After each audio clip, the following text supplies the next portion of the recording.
Talking of risks and bringing it forward to the current squad, Bruno Fernandes, I think there's always been a bit of debate about takes too many risks or whatever. I love him.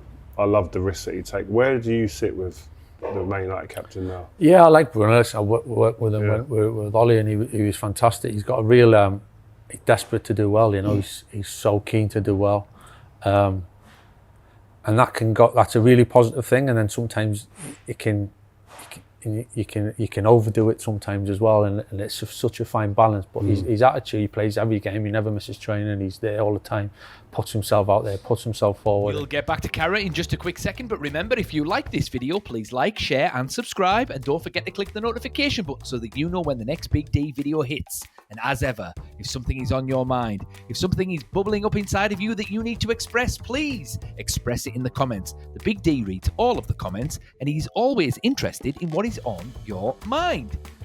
Anyway, in this little clip, we're going to be hearing from Michael Carrick, probably the most underrated midfielder Manchester United have ever had. He was fantastic for us.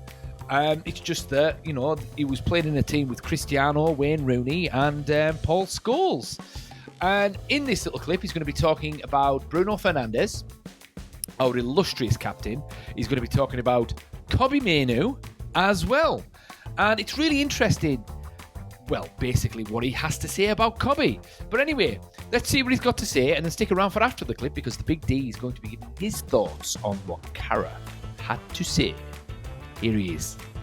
He's been the main man, really, the talisman for some time, and when there's moments or there's something that's needed, Bruno's been the one to step up. I really enjoyed working with him when I did. You know, he asks questions, he's demanding, but he wants to do the right thing. What will you be telling him then when you was the manager? Like, he's asking you questions because he was obviously new then, and he wanted just trying to get a picture of what Man United or expectations are. What would you be talking? He took it pretty quickly. I think he got it. He understood what it was. It's amazing you get a feel for that with certain players. You would have had it when we were playing. If like some players come and grasp it and get it and think this, yeah, I understand the whole thing, because I think there's a responsibility in United that it's not just that little bit of football on the pitch. There's a whole other world out there, isn't there? Like, you've got to kind of there's a responsibility, really, I think, in terms of behaviour and how you act and how you do things. And that was certainly from when I came through the door. That was almost thrown upon you, that you had no choice, but you gave a deal with it, or you don't, and if you don't, then see you later. And Bruno's the type that he embraced all that straight away. He seems like the type who would probably fit in our generation, in our team, like the way, ability-wise, definitely. I think, but also like he'd buy into what we were trying to achieve. Yeah, he's very similar type to that. Yeah. Another young midfielder, or not young, but he's young, but Bruno isn't. But another midfielder in Kobbie Mainoo. Interesting him. He really fascinates me. I think he was phenomenal with England in the tournament. He shone in that. Before that with United, he was scoring, he was influencing games, etc. It hasn't quite gone right for him since then, for injuries and whatnot. What would you be saying to him as a young midfielder if he was at the club now? I think that's pretty normal, Ray. Honestly, I think it's normalising this situation for him. I think as a young player, you go back when you were coming through, there's times when, if it was scrutinising as extreme as it is now, we wouldn't be nowhere near as good, or would struggle, or whatever. It's a different world now, and I think as a young player, your first 2, 3, 4 years, you're going to have a time in that spell where it hits you and it doesn't quite go to plan. But that doesn't mean that you don't get there, or your ability, you keep doing the right things, your talent, it comes. If you've got it, you've got it. And he's shown that he's got it, and he's shown that he's a breath of fresh air when the way he takes the ball and plays forward and commits people and can dribble, can pass, and that doesn't leave you, and I think it's just waves that can come and go at times. But I've seen it so many times. I had it as my third. I think it was my third year. I was at West Ham. I was terrible, and I come out the England squad. I just couldn't put it together. I'm not saying he's terrible about it. I think it's gone. It's a little bit different for him. But so many players it can have that at the time. But how do you get through that then? Because like, sometimes are you either built for that? For the I think rocky there's a bit of roads? stubbornness again, Yeah. to stick at it and keep believing. It's tough at times, and I think you need people to stick with you and believe in you as well, and trust you and think, no, you'll be all right. Don't worry about it. It's, you're doing the right things. You keep your meaning to the right things. You'll be fine. You're good enough and all that sort of stuff. And so I think we're quite quick to, from season to season or 6 months to 6 months, to say like, he's good enough, he's not good enough. And I think we were given a lot more time, and it was a bit more spread out. Where would you put him? I think Kobbie. I think he's more of an attacker. I think I don't see him as a holding midfielder. I think he's probably that line above, with that little bit more freedom and that little bit more. I think you can defend. I think there's different ways of defend. You can defend on the higher line a little bit, but defending right deep around your centre backs is a bit of a different. That's a different thing completely. Yeah, it's a little bit different thing. But you can. I see him playing a little bit higher with that freedom and create and take the ball. And I think he's got a massive future. I really like him. I think he just needs a bit of patience and that little bit of break again, which I'm sure he'll get. Who would you build around in this current team now, in the midfield area? Would he be one you build around? Yeah, I think for a club to have a player that's come through the academy and knows the club and feels it, I think you have to have Man United's got to have an element of that. Always has done, always should, always will. Always have. Sorry, and I think to have a talent like that he's shown already, you got to have players like that you can say, right, they get it, they know it, let's help them, let's build on them and stick with them. And I think there's definitely a place for him there for sure. You've obviously been watching the United team play and stuff like that, and I'm going to stick with midfield because that's your area of expertise. What does an Amorim midfielder look like in your eyes, and how does that become successful in this team? Again, I think we can almost overdo of what it needs. I think a good midfielder can play in different ways. There's I know there's quite a lot's made of the kind of the formation and how he wants to play, but I don't see it being massively different to a lot of other teams. It's teams are playing similar systems, or they'll build up that way, or they'll defend that way. I think if to play them too, you need to be able to protect the back three. You need to have a bit of a defensive nous and understanding of positioning more than anything. And certainly on the ball as a Man United midfielder, you've got to be able to take the ball and play forward and play expressive and in different ways. So I don't think it's a massively different role that. I think you're a good midfielder in playing a two. You're not asking someone to play as a one and you're on their own, and it's a little bit, you're playing as a two and you've got protection. And I think if you're a good midfielder or a midfielder, I think you'll be fine in it. Yeah. I'm not surprised with what Cara had to say there about Bruno Fernandes very quickly, because, I mean, Bruno hit the ground running as soon as he came to Manchester United. He started scoring goals and creating goals, and he basically lifted what was probably an 8th placed team, roughly speaking, up to top 4 status straight away. In fact, in his first full season at Man United, if I'm not mistaken, United finished 3rd.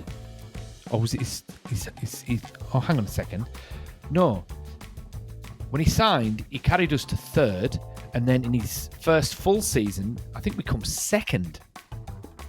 Yeah, that's right. And then I think it was something like that. And then obviously we got to the Europa League final as well, and we were very unlucky not to win that. So yeah, and the fact that he got Manchester United straight away. I mean, he suits the club. I can't imagine Bruno Fernandes playing for anyone else at this point. He's just one of those players that just suits where he's at. Like you couldn't think of Francesco Totti wearing any other colours other than the Roma kit. Same with Giggs. with United, same with Scholes with United, same with Gerrard with Liverpool, and same with, I don't know, Raul wearing a Barcelona shirt or something like that. It just wouldn't happen, you know? So with Bruno Fernandes, it's just one of those situations where he just absolutely suits the club. I'm glad he's sticking around. He deservedly is our captain. It's just as simple as that, really. But going on to the Kobbie Mainoo thing, I really liked what Cara had to say about the Kobbie Mainoo situation, because Kobbie Mainoo had a little bit of a meteoric rise, and then all of a sudden he was the best midfielder in the league, and all of this, it was the great hope for Manchester United, and everything was on his shoulders, and then all of a sudden his agents were asking for stupid money and all of this, and, you know, and it's like, Cara is just there, a level head. And he hits the nail on the head as well, in that he's only young. He's going to have ups and downs in his career. He had a meteoric rise, but it's just normal for him to, you know, just have a little bit of a slump. And in Kobbie Mainoo's defence as well, this last season, it's been all over the place. I mean, nobody's played well. And plus he's had loads of injuries as well. And he's having to get used to a new system. And he's still only young. And he's had all this pressure. He's come off the back of a good season with Man United. He had a good tournament with England as well. So it's almost a blessing in disguise that he's had a little bit of a slump, because, you know, it'll take the pressure off him a little bit. And I'm a little bit disappointed when Cara said that he doesn't see Kobbie Mainoo playing deeper. He sees him more of, you know, a free roam, like a roaming playmaker, so to speak, you know, that needs a little bit more creative freedom. And I think we've got too many of those kinds of players now. So where can we play him? You know, we can't play him at number 10. We've got about 25 number 10s now, with Cunha and Bumo coming in. Because they're going to be competing with Diallo, Bruno, Mason Mount. So who's going to play next to Ugarte and or Casemiro? Because, well, yeah, I mean, see, I see Kobbie Mainoo as being a number 8. Now, I'm not necessarily saying that he needs to be Roy Keane and he needs to be, or Owen Hargreaves for that matter, and he needs to be patrolling the back four or anything like that, but there's no reason for him not to be able to learn how to tackle.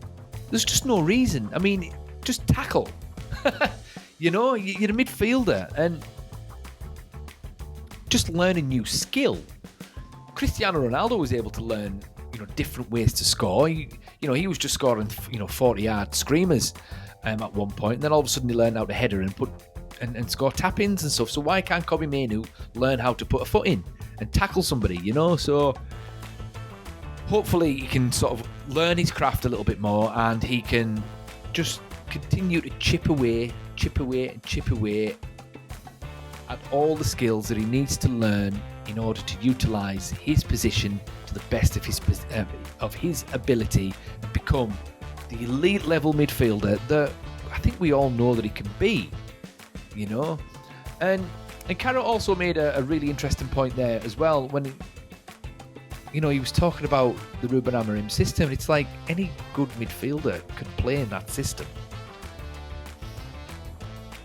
They just need to get used to it, really. You know, there's no difference, really. If you think about it, it's 4 in midfield, right? It's 4 in midfield. So it's going to be very similar to a midfielder that's playing in a 4-4-2. You know, or even a 4-2-3-1. You know, there's 2 central midfielders there. So you can put anyone half decent in there, in theory anyway, and they should be able to do okay.